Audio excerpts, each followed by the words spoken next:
Morning, glory, America. Bonjour, hi. Canada, Hugh Hewitt inside the Beltway live on August 23rd, Monday, 2021. Firefight overnight at the north gate of Kabul airport involving German, Americans, and Afghan guards and an unknown group of people firing on them. One Afghan guard was killed, 3 were wounded. The Taliban has now deployed fighters outside the airport where they are attempting to, quote, enforce some kind of order. Afghan guards are helping the U.S. forces inside the airport. Boris Johnson has called for emergency G7 talks on what will come next. He is intending to hope to persuade President Joseph Biden to delay the hard exit date of August 31st. Meanwhile, the New York Times reports ISIS poses an acute threat to the U.S. evacuation efforts in Kabul. President Biden's National Security Advisor Jake Sullivan warned that the threat of a terrorist attack by the Islamic State poses serious danger. The Afghan withdrawal extension proposed by Boris Johnson is a, quote, red line. Warns the Taliban, unlike President Obama's red line, they probably mean that. President Biden gave a speech yesterday afternoon. If you were comforted by that, you'd be comforted by anything. Little ponies, whatever you want, would comfort you. He did announce that the Pentagon is enlisting commercial airliners, which is sort of a made-up news story. About 14 different airplanes are going to come from 3 or 4 different carriers to various places like Doha. And our allies in Spain and the United Arab Emirates are allowing us to deposit Afghan refugees there. We'll fly them somewhere else. Now, yesterday was a day of an attempt by the president via surrogates to repair a disastrous Friday afternoon press conference and speech. There are 3 big lies in the Joe Biden speech on Friday, cut number 40. What is your message to America's partners around the world who have criticized not the withdrawal, but the conduct of that withdrawal and made them question America's credibility on the world stage? I have seen no question of our credibility from our allies around the world. That was laughed off. Everybody laughed at that. That was the most easily provable big lie. If he hadn't seen it, he's completely isolated and out of touch. Cut number 41 from Friday afternoon. The military has secured the airport, as you mentioned, but will you sign off on sending U.S. troops into Kabul to evacuate Americans who haven't been able to get to the airport safely? We have no indication that they haven't been able to get in Kabul through the airport. We've made an agreement with the Taliban thus far. They've allowed them to go through. It's in their interest for them to go through. So we know of no circumstance where American citizens are carrying an American passport or trying to get through to the airport.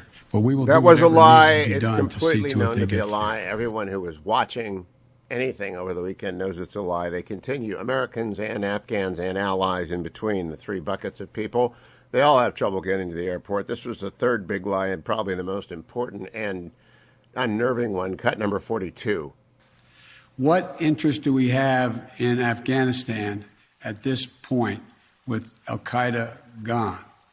We went to Afghanistan for the express purpose of getting rid of al-Qaeda in Afghanistan, as well as getting Osama bin Laden. And we did. Imagine.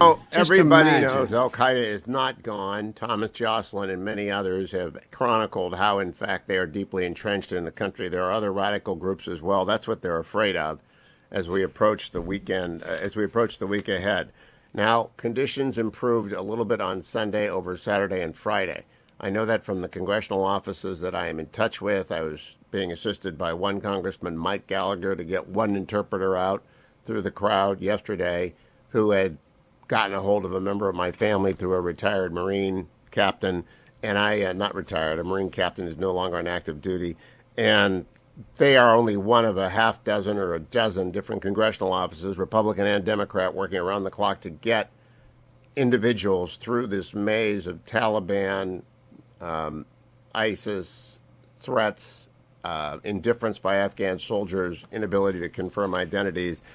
For whatever reason, congressional offices have become arms of the State Department. God bless them all. But it is an utter goat rodeo right now, and it remains a goat rodeo. It's just less of a goat rodeo than it was beforehand. Of course, Secretary Blinken was dispatched to clean up the mess. Here he is with Major Garrett on Face the Nation, cut number 12.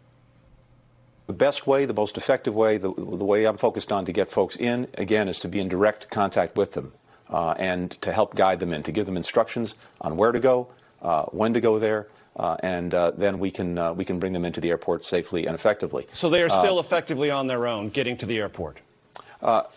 Again, we found that the best way to do this is to be in direct touch with them. President, Secretary of Defense have been clear that we will do whatever it takes to get Americans home and out of harm's way.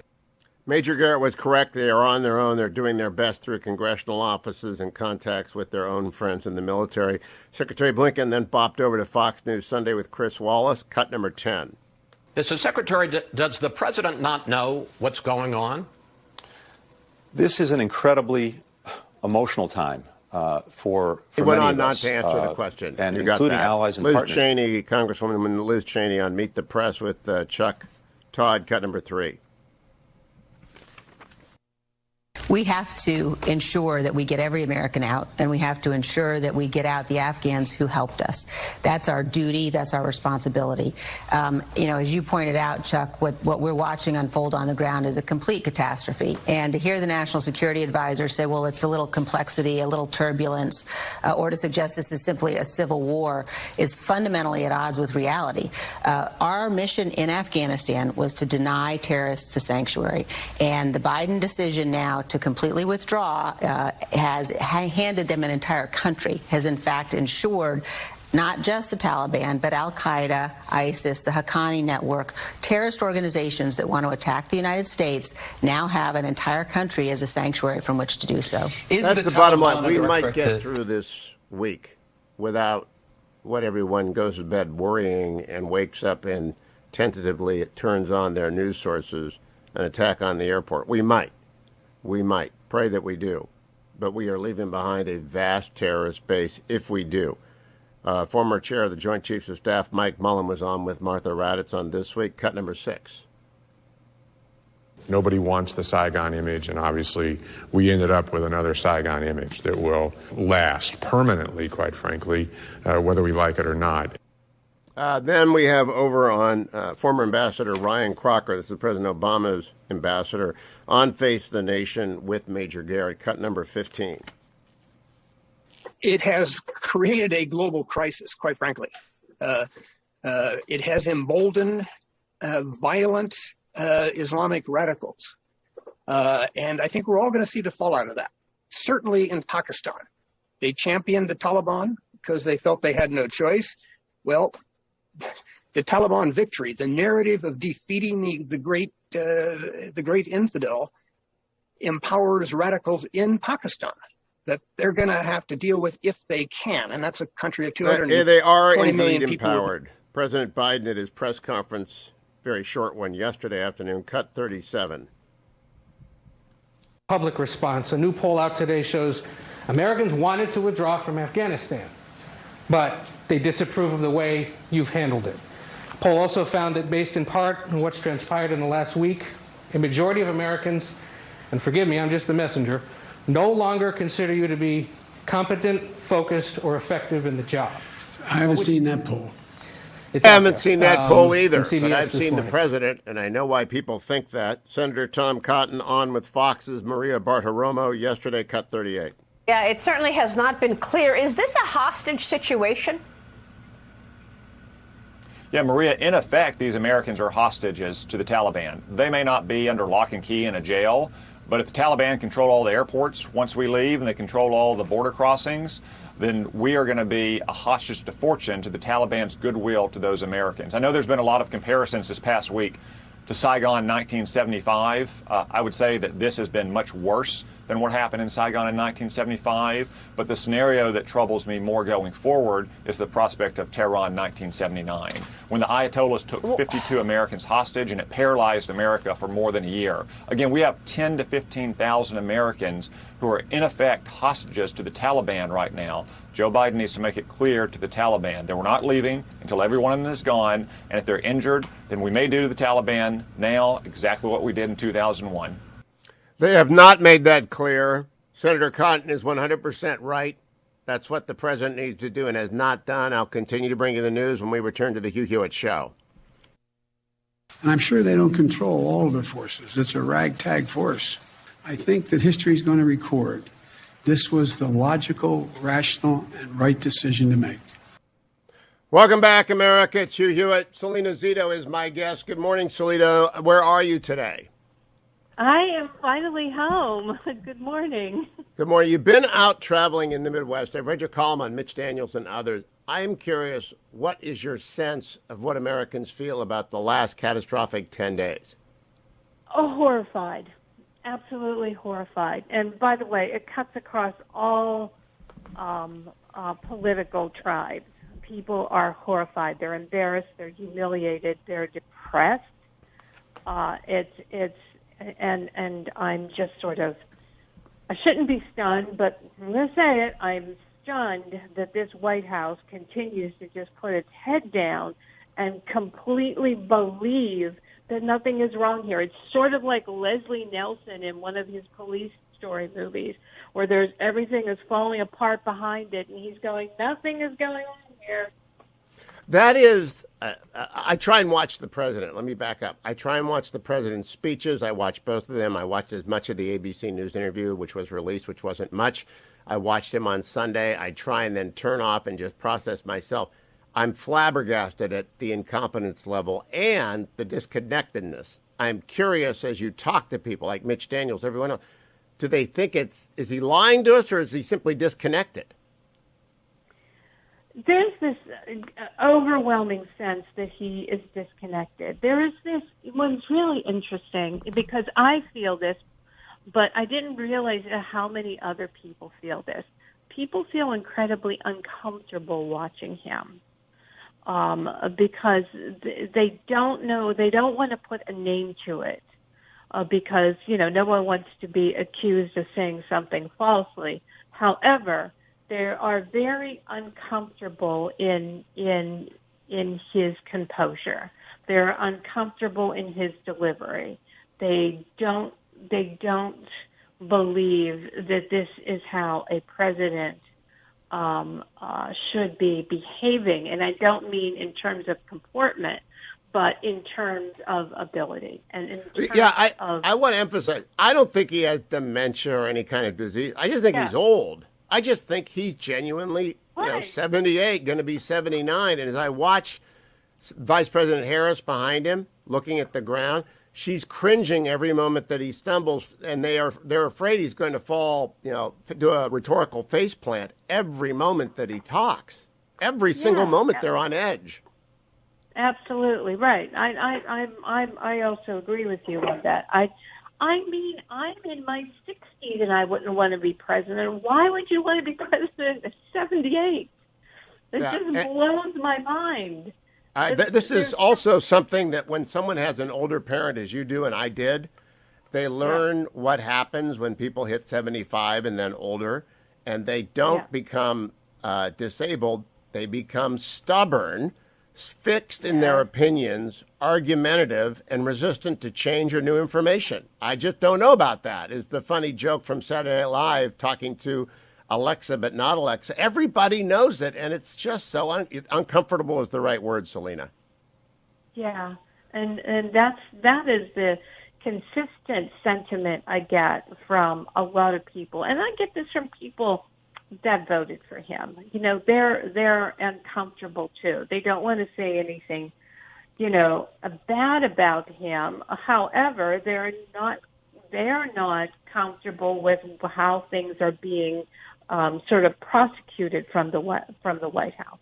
Now, this Monday is different from last Monday in that I don't feel utter disaster upon us that the airport might be overrun. I think they've had enough time to flood in troops and that there might be a firefight. I worry about an ISIS attack, but I think it won't be overrun. I also, however, and I'd like to hear your opinion on this, I don't have much security for the thousands of Americans. They can't even tell us how many people are there. I'm afraid some are already kidnapped and are being held as insurance policies, but I just don't have a good feeling about how this ends. Not as disaster inclined as before, but what do you feel from what you have been watching?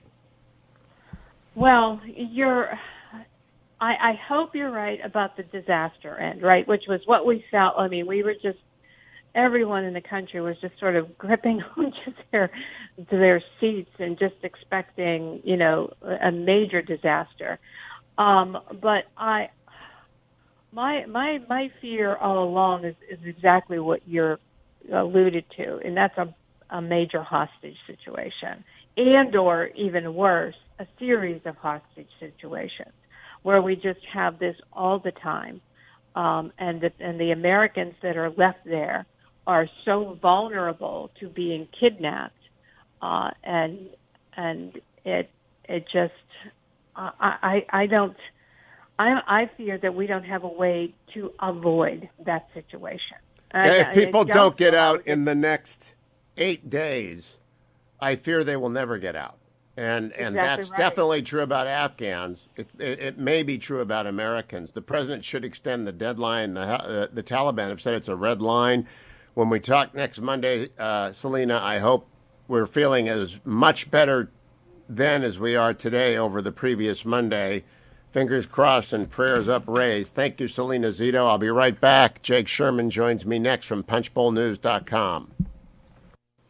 Morning, glory, America. Bonjour, hi. Canada, Hugh Hewitt live inside the Beltway. More than 13,000 evacuees are at Kabul airport inside the perimeter, according to CNN. We don't know how many tens of thousands are outside. A firefight overnight between German, American, and Afghan National Army troops and unknown assailants outside of the perimeter. Concern continues, of course, about ISIS and other splinter groups attacking the airport. And the president spoke yesterday afternoon after trying to repair the damage occurred on Friday. I'm joined by Jake Sherman of Punchbowl News, punchbowlnews.com, where people turn to find out what is ahead on the day. Good morning, Jake. Good morning, Hugh. How are you? Good. A week ago, it was a catastrophe of almost unknown proportion. This week, it's a prayer. I mean, people are just hoping the perimeter holds. But Friday's press conference, I want to review with you briefly the 3 presidential claims made in there that your opinion would be requested. Cut number 40, claim number 1. What is your message to America's partners around the world who have criticized not the withdrawal, but the conduct of that withdrawal and made them question America's credibility on the world stage? I have seen no question of our credibility from our allies around the world. All right, so Jake Sherman, that was Zeke Miller. That was the president. What'd you make of that exchange? The Secretary of State. Well, it's not true, right? Because the British have questioned the pullout. Here's the interesting thing, Hugh. There's a lot of criticism of people like me who have said this can't have been the plan, right? There had to have been a better way to do this. Do I know what it is? No.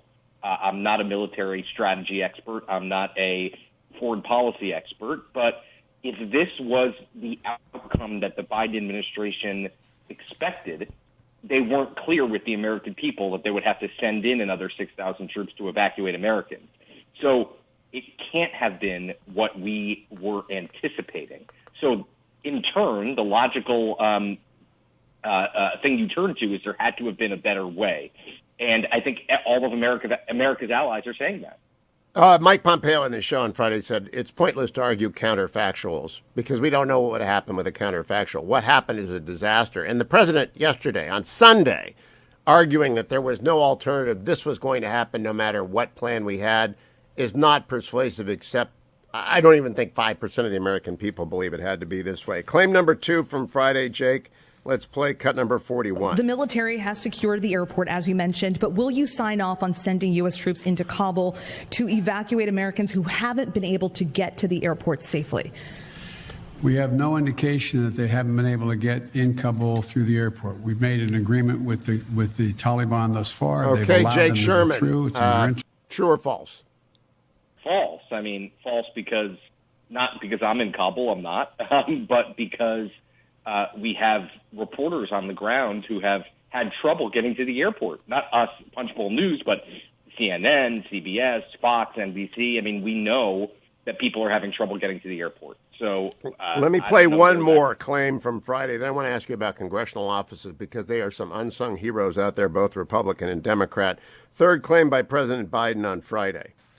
What interest do we have in Afghanistan at this point with al-Qaeda gone? We went to Afghanistan for the express purpose of getting rid of al-Qaeda in Afghanistan, as well as getting Osama bin Laden. Jake Sherman, we know Osama bin Laden Imagine, is dead. We just don't know where Zawahiri is. What was the reaction around town to the president's claim that al-Qaeda was gone? Well, I think other people in his administration have indicated the opposite, that al-Qaeda indeed is resurfacing in Afghanistan and might resurface in Afghanistan. And furthermore, what a lot of people have said to me is, well, we went into other countries with express purposes that had been solved, and we stayed in those countries for years. And in many cases, we're still in those countries to keep the peace and to advance foreign policy initiatives. So, I think that is the general reaction that I've. Yeah, I think it was maybe the most disastrous 5 questions a president's ever been asked for credibility. Let me now turn to congressional offices. All week long, I worked with Mike Gallagher on one interpreter who was stuck outside the wire, and Mike threw in, as did other members of Congress, to help get this former aide to a Marine Corps unit through into the base. There are congressional offices that have been working around the clock. Are you going to report on those? I mean, they're Republicans and Democrats, by the way. I mean, the Seth Moulton of Massachusetts has been working around the clock. It's, I think, generally those members of Congress with military experience who are being besieged with requests to help. Have you heard that? Are you going to cover that? Yeah, actually, we've heard it from members from Virginia specifically. There are a lot of members from Virginia who have suggested that they're getting inundated because of the heavy military population in Virginia, and in addition, the heavy contractor presence in Virginia. So it's something that this is a huge week on the budget and on infrastructure, which is something that we're covering very heavily. I would imagine that we will dig into this too. We actually spoke to a member of Congress last night who gave us a stunning number, I can't remember what it was, of requests that they had gotten of Virginia Democrats. So I imagine that we will, once we can get those things on the record, we will report on it. Yeah, Jay, I read Punchbowl News this morning. Never have I been less interested in procedural votes on budget packages and very interested in 10,000 Americans behind lines. So I skipped down. I don't think any American cares about anything other than getting the Americans out. Some care about getting the Afghans out. And I just want to praise the Democrats and the Republicans who are putting their shoulder to this. Many of them are very frustrated with DOD, but they're especially frustrated with state. The claim has been raised that the emergency response team set up by Pompeo that effectively worked during the COVID evacuations was shut down by Biden. Have you investigated that claim? Have you heard it? It's something that I've heard through other reporting, but it's not something that we've focused on. Okay, so in terms of, you mentioned that the Republicans hope to use the NDAA to raise some votes about Afghanistan. Again, those will be symbolic votes. I don't know what difference they could, but is there any I'm not sure that's true, Hugh. Okay, tell me why. Because the NDAA always passes on a bipartisan majority. You're likely to lose a lot of progressives on the NDAA in both chambers, and so it's going to need to be carried by Republicans and Democrats, and thus Republicans have significant leverage on the NDAA, as they always do. So I think if you're looking for outcomes, meaning if you're looking, and we probably should have explained this better, but if you're looking for the only chance that Republicans have, especially in the House, to exert their foreign policy preferences and their foreign policy desires, it's going to be on the NDAA, which comes up by the end of the year. Now, Jake, in the $3.5 trillion bill, there's a long wish list of everything, but there is no defense spending unless one counts the $12 to $14 billion on ports. Do you think that's going to continue in the face of the collapse and the obvious threat from terrorism, which is metastasized now in Afghanistan? Are they going to have to rework that? I have to imagine they're going to have to rework it, maybe not in this bill, but I have to imagine, especially if Republicans take the majority in 2022, which is obviously the most likely scenario if you're gaming it out, then they are going to have to reconsider a lot of those objectives, rather. And Joe Biden, again, just like Barack Obama did in 2010 and 2011, he's going to have to recalibrate. Let me close by talking about optics. Everybody fundraises all the time. That's a given in D.C. Nancy Pelosi fundraised in Napa Valley with the servers masked and hundreds of wealthy San Franciscans along a long table in the middle of a crisis when tens of thousands of Americans are trapped in Afghanistan. The Speaker of the House was toasting, cabs and Merlots or whatever they serve in Napa Valley fundraisers in the middle of the summer. What was she thinking? It's bad optics. It was bad optics. So Democrats counter, and there's a point to this, that Republicans did the same thing in Jackson Hole, Wyoming. Yes, I want to pause on that. I watched the Jackson Hole, Wyoming conversation between Robert O'Brien, John Ratcliffe, and somebody. I watched the tape of that. They were talking about Afghanistan. So it was a fundraiser, but it was a serious fundraiser. I think the Pelosi, she's got the lowest ranking of anyone in the United States right now. She's lower than President Trump with negative ratings. Yeah, I mean, that was one conversation in a week-long fundraising thing. I mean, listen, there's no point in arguing about this. Fundraising during a pandemic, during military conflicts is risky for both parties. I think people care less about optics than ever before, and I don't know why that is. I think people feel like they can get away with it because it'll be a one-day story. And, I think it obviously looks bad, and it's something that she'll undoubtedly have to answer for among some in the Capitol. But listen, this is Republicans and Democrats don't back down from these things. Winning elections is a $1 billion effort, and they need to get the money. Last question, Jake. Last Monday, I was afraid that there would be an even greater catastrophe. This Monday, I'm tentatively hopeful that the perimeter will hold. I'm not sure we're going to get everyone out. What does Jake Sherman feel this Monday? I think that Joe Biden recognizes he needs to do what he has to do, and I think he's sending signals the military will do what it has to do to hold it. Gosh, I pray you're right. Jake Sherman, punchbowlnews.com. Always a pleasure on Monday to talk to Jake. You should be getting punchbowlnews.com morning newsletter in your email box. Go and sign up for it. I'll be right back. 1-800-520-1234. What do you feel, America? 1-800-520-1234.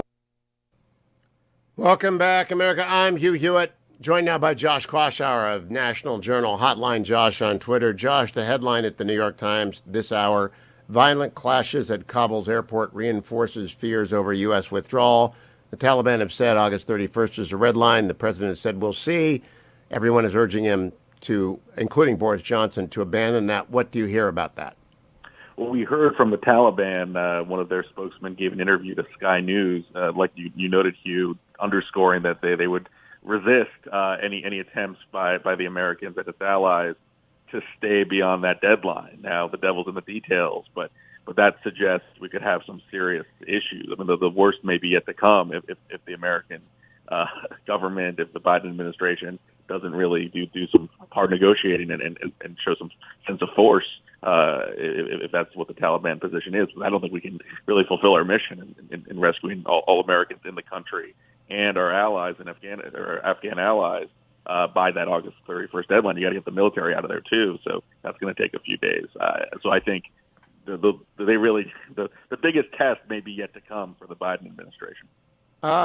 Josh Kraushaar, I spent the weekend talking with Mike Gallagher, who helped friends get one interpreter through the lines with his documents. He and his wife got into the airport. I don't know if they've left yet. And I know that he wasn't alone in that. Other members of Congress helped him. In fact, some members of Congress are working 24/7. This is not R or D. This is just those who are responding and those who are not, to get people to the checkpoints and get them through. Are you following that story? I mean, it's the staffers have been there like 24/7 at a variety of offices.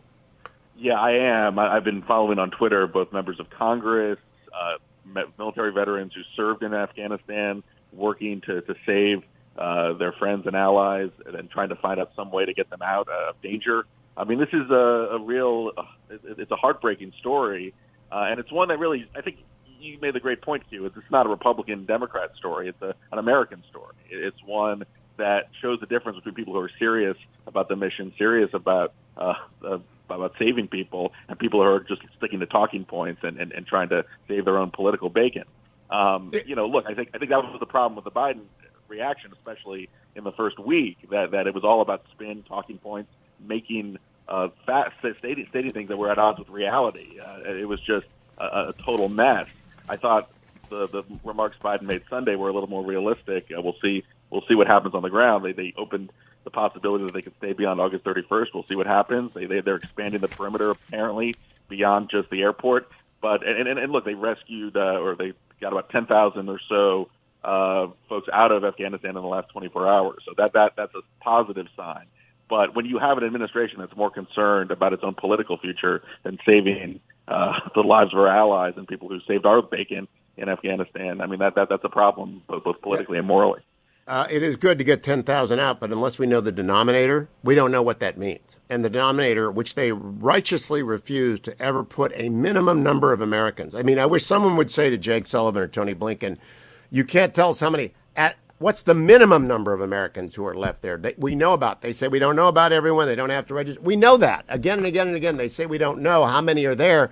How many are we certain are there? It would be a good question. Let me play for you, Josh, just the beginning of Andrea Mitchell. Maybe play it twice. You can hear it. She said the most important thing over the weekend when commenting to Chuck Todd in the Meet the Press panel about what had happened in the last 7 months under President Biden. Go ahead. Because they thought they could talk him out of it. You had Joe Stop. Dunford with a congressional. Try that again. That's what I want people to hear. Because they thought they could talk him out of it. Because they thought they could talk him out of it. The reason we are where we are is because everybody on Team Biden, Blinken, Sullivan, Lloyd Austin, Chairman Milley, they all thought they could talk Joe Biden out of what he could not be talked out of. I think that's the key phrase. Josh, what's your assessment of that? Yeah, I think we kind of underestimated the commitment that Biden had to withdraw U.S. troops from Afghanistan, no matter the arguments, no matter the reality on the ground. I mean, the big, I think, political benefit Biden ran on was sort of competence and actually handling foreign policy in a less chaotic way than his predecessor. In reality, it's clear that he was just dogmatically set on withdrawing troops, and that was something that he was committed to, regardless of anything else, facts, advice, and they're now leaking and trying to blame the intelligence community, blame the Afghan army. It's pretty pathetic, frankly, that they can't, and Biden hasn't been able to take responsibility for his own decision making. This is what he has wrought. The chaos we're seeing on the ground is a direct reaction to this chaotic and withdrawal and the lack of ability to see the more pessimistic estimates of what would happen if we did withdraw our troops from the country so hastily. Does anyone believe, I don't know if they do. I'll have National Security Advisor, former National Security Advisor O'Brien on later. Last week I had on Pompeo and McConnell. No one on my side of the aisle believes that President Trump would have allowed this to unfold, even though he was committed to withdrawal. Does anyone believe that other than Joe Biden would have done it this way? Yeah, that's hard to say. But one thing I will say is one clue about where Biden was thinking on all this politically is that he wanted to time this to the 20th anniversary of 9/11. I mean, he thought this was going to go so swimmingly that this would be a victory. This would be some big political boost for him. I mean, so that shows the degree of delusion, Hugh, that they were actually timing this, scheduling this on the 20th anniversary of 9/11, and they thought this was going to be a big political win. The degree of delusion, the degree of hubris to think that is truly stunning. It's off the charts. Josh Kraushaar, thank you. Hotline Josh on Twitter, hour 3 ahead, America. Stay tuned. Morning, Glory, America. Bonjour, hi. Canada, Hugh Hewitt live inside the Beltway with National Review's Jim Geraghty. Geraghty, the indispensable, has never been more indispensable than the past 10 days. Jim, good morning. Good morning, Hugh. I am reading from the last thing you wrote at National Review about the contractor who has sent you an email that concludes about Priority 2 program, which I did not know about till I read your column. Lives are in danger. Evacuations are in chaos. Don't believe a damn word any American spokesman says. They're either making it up or they are lying. And the damn system for prioritizing our Afghan workers is a cluster because the Department of State can't manage a damn email inbox. I've never been so disappointed and angry at my government than today. It is maddening.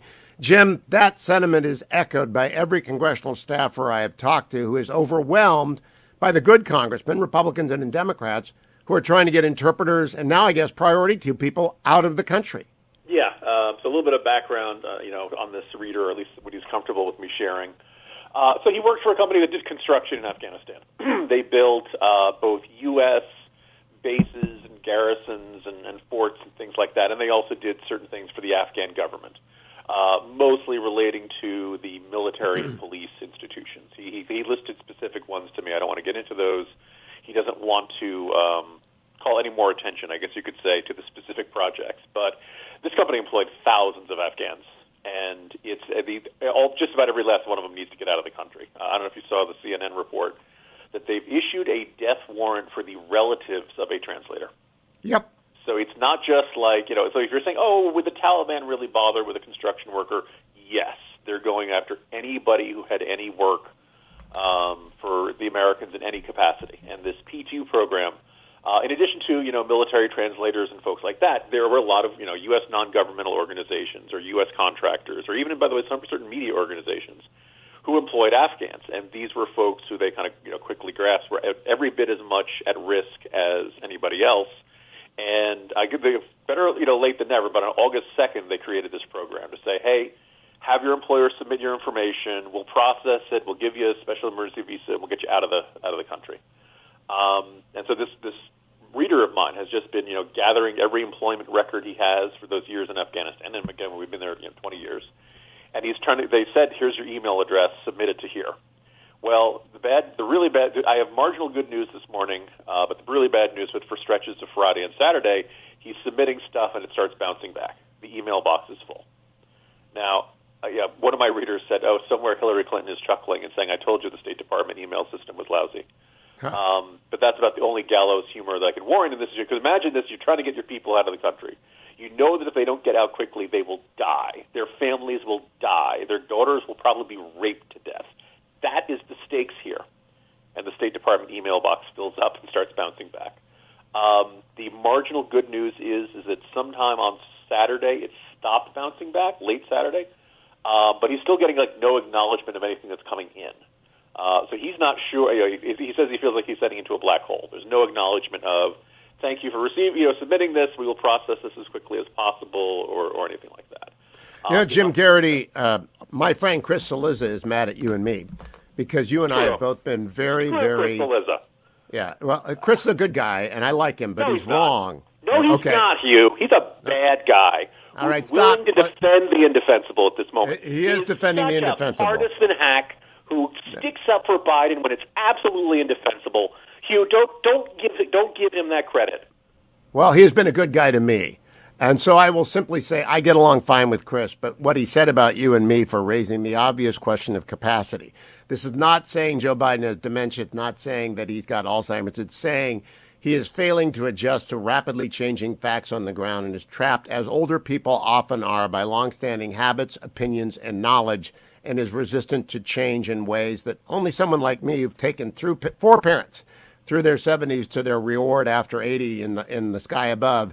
You recognize this, and that's what I see, Jim Geraghty, and I do not believe people are dealing with it. I've got a column over at the Washington Post on the front page this morning, which is saying, hey, folks, wake up. He's not listening to people. There was an uncomfortable moment in yesterday's press conference where he could not remember the name of his FEMA administrator. It's not the end of the world. That's not, by itself something that generates a sense of crisis. I think, and I guess I could say I'm pleasantly surprised that the president spoke to the country late Sunday. Let's keep it in perspective that since Afghanistan fell, his last event was 2 Thursdays ago in the morning. He did not speak to the country Friday, Saturday, Sunday. He spoke Monday, did not speak Tuesday, spoke Wednesday, did not speak Thursday, spoke Friday, did not speak Saturday, and he spoke Sunday. He's appearing before the country about once every 2 days. We talked about the lack of phone calls to foreign leaders up until, I believe, Tuesday night, and the report that Boris Johnson could not reach him for 36 hours. But at the heart of my question in that essay that Chris Salena found so offensive is, what is the president doing all day?